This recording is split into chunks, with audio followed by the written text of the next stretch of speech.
L'AMNT s'investit dans la protection sociale des fonctionnaires territoriaux.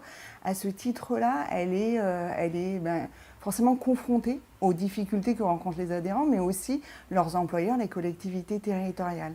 Donc, il y a des échanges, des rencontres qui se font régulièrement avec ces collectivités employeurs, notamment les CCAS, et on s'aperçoit que ces collectivités rencontrent des problématiques qui sont aussi des problématiques qui se posent aux mutuelles. Notamment la question des RPS.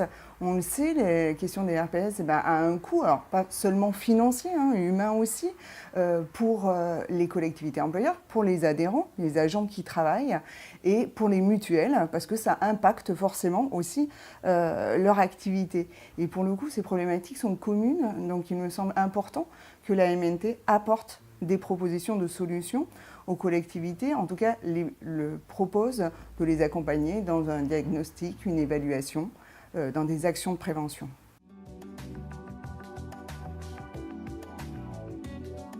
Les collectivités nous sollicitent souvent au niveau local par le biais des élus, qui sont des agents territoriaux, donc qui peuvent se trouver dans les collectivités, ou par le biais des agents qui travaillent pour la MNT.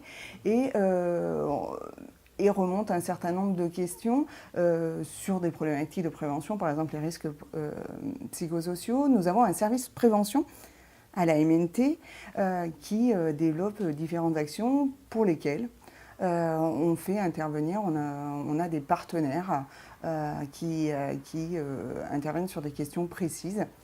Nous parlions tout de suite de la question des RPS. Nous travaillons notamment avec le cabinet KTIS, qui a cette expertise sur cette question-là. Donc voilà, la procédure, c'est effectivement de rencontrer la collectivité, évaluer ses besoins,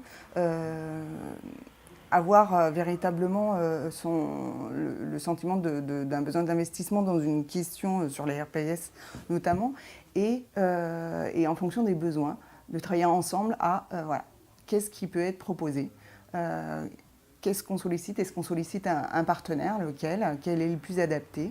Et c'est véritablement de réfléchir à une solution, mais adaptée à la problématique de la collectivité, et surtout de ne pas mettre en place des actions qui ne seraient que des actions vitrines, mais qui n'auraient pas forcément d'impact par la suite.